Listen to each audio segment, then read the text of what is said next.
Yo, what up, people? Smith still motherfucking are here today, of course, to give you guys Genei Kakeru Taiyou episode 11 review. Now, you see, I'm doing this right before Shingeki no Kyojin, but it'll come out after Shingeki no Kyojin for certain reasons. But anyway, the thing is, what the fuck?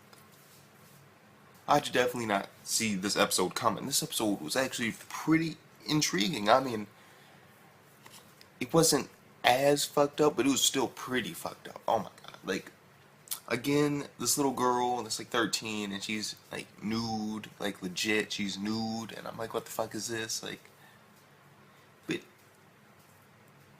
it's just fucking weird, okay?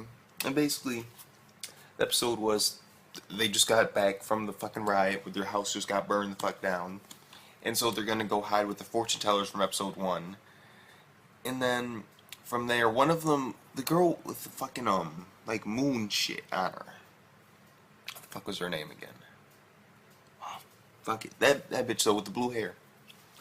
She basically went on her own because she felt like she was useless to the fucking team, and well, she ended up running into, of course, Cerebellum, or whatever the fuck that dude's name is. That motherfucking that humanoid demon motherfucker. That dude.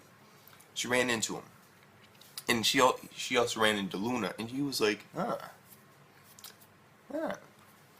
And then she was like, basically, give me my powers back, and he was like, I can't give you your fucking powers back. There's only one way to do that, and pulls out a fucking knife. And I'm like, oh, this dude about to kill her. And no. This dude puts on the fucking table, and he says, you gotta kill Luna. I'm like, oh shit. And then basically he starts explaining, I believe it was either before or after that, about basically Luna is like that because she has mad gay lesbian feelings for, of course, Akiri. Yeah, Akiri.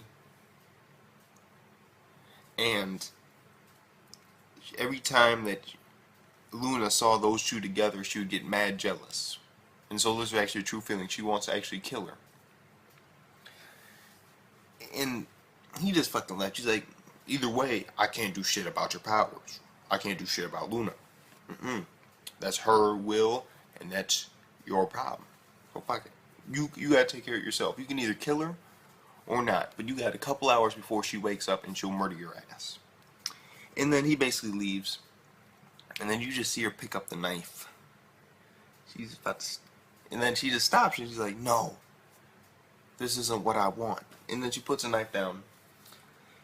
And then that was like almost all of it from that point of view. And then there's, of course, basically they're having a conflict because they want to apparently tell Aikari the truth about her. There's some hidden truth with her that they don't want her to know.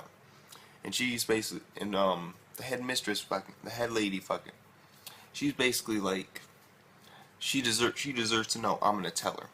So it's like the next morning, or a few hours later actually, because it was like night, and this is when stuff got, oh my god. Basically, they're out there with the crow and this cat, and Aikari and the head lady, and then I believe another one. It was like the step head lady, that one bitch with like the witch, like yeah, her fucking, and not, I don't believe that she's like the actual witch, but you know what the fuck I'm talking about, like the brown skin lady, yeah, her too. And basically they describe, and all of a sudden the crow, like, when she's about to start telling her, he's like, I'm gonna tell you something that they don't want you to know, but I believe it's your right to know. And the crow's like, shut the fuck up. She's like, no, it's your fucking right. And then the crow and the cat had a conflict because the crow believes that destiny is predetermined. You're not supposed to fuck with it because you can't change it. And the cat believes that destiny's like a fucking box. You don't know what you got until you open it. Like, you get the reference. Like, you make your own destiny. And then the crow leaves. And then basically we get a breakdown of what happens, and we find out that Aikari's mom had fell in love with a researcher at the school previously who actually turned out to have a demon inside of him, and then he disappeared one day, and because of that basically Ike's mom found out that she had a child, she was pregnant, and it's like, what the fuck? Okay, I was expecting something more fucked up for her, but I'll take it, because I mean, with all the fucked up nature of this show, I was expecting like some shit like some berserk level shit. Like, you know what I'm talking about when I say berserk. Hopefully, if you don't, good for you. But I was like, oh my, because when I first heard that, it's like when they started doing her mom's story, I thought it was gonna be something really fucked up. But no, it was actually pretty simple. She fell in love with the demon, and then they had a kid, and I agree was half demon or Damakite or whatever the fuck they want to call it, and half human. And basically, Aikari realizes this, and then basically they're like, you do whatever you want to do. We cannot stop you. So Aikari decides that she's going to exchange herself to Cerebellum, or whatever the fuck dude's name is, in order to save Luna and the other chick. But the thing is, because he's like, oh, I think I met her before, and she references like the little kid or the little girl.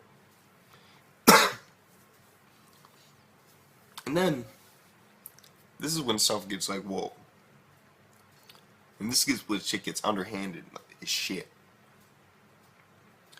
Basically, there's like that scene, then I believe that there's another scene with the crow, and then there's the last scene. And then there's a couple of like other thrown in there like between, but anyway, I'll get into it.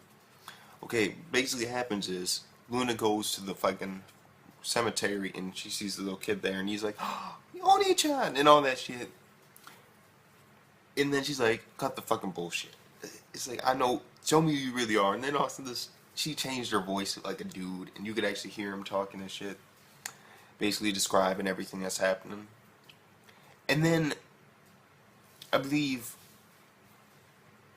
oh fuck, I'll just explain this, then I'll go to other ones while this is happening, like one of the little things. Anyway, thing is, okay, and so she basically explains, and then he's like, if you do, I will return Luna and I'll make everything better. I'll do what you want me to do. I'll save your friends. But if you do, you'll never be able to come back. And so I'm just like, whoa. This lying motherfucker. I don't know if he's 100% lying or not, but I remember him strictly saying in the beginning of the episode, there's nothing he can do about Luna. Because that's her own will. That's her free will. And there's nothing he can do about her because she lost her powers because of Luna. And so, vice versa, he can't do shit about her. And so I think the dude's lying out his fucking teeth when he's talking to her. And while this is happening, of course, Luna wakes up and she starts fucking attacking the blue-haired chick, like of the moon or whatever fuck. And, oh, she's an ice bitch. Oh yeah, she's fucking, yeah, she is an ice bitch, isn't she? Let me remember. Yeah, she's a fucking ice bitch, yeah. Yeah, the ice bitch. And this is when I'm like, whoa. Because basically she grabs a knife, and she's still coming at her, she fucking cuts her arm, and then that's all that for right now. Because it's like happening, yeah, it's happening simultaneously to when Luna is having her talk with Cerebellum, or whatever the fuck dude's name is. And there's also, during this time happening, the crow is talking to, like, the leader of this organization. Don't even ask me this dude's fucking name. There's like an L and a Y, and then an S and a D and an N and an R and shit. I'm like, what the fuck is this? You know, I can't pronounce that shit. I can barely even pronounce Ikery, like, legit. You want me to pronounce this shit? Get the fuck out of here, bro. No, fuck that. But the thing is, basically he's talking, and I believe something is about to happen, because he's like, I have a task for you, Crow. And so he's about to do something. Okay, and so we got 3 things going on right now that are very relevant in the story, and it's near the end of the season. So next week's episode, I expect it most likely to be the last. And I expect some crazy ass shit to go down. Because I mean, this series by far has been really fucked up. And it was still fucked up, like, legit. Like, it's like, the only way to do it is to kill the bitch in her sleep. Like, legit. And he gave her the knife and everything. She could have got her powers back right there. And this is just a fucked up series, bro. Like, these little girls are going through so much shit.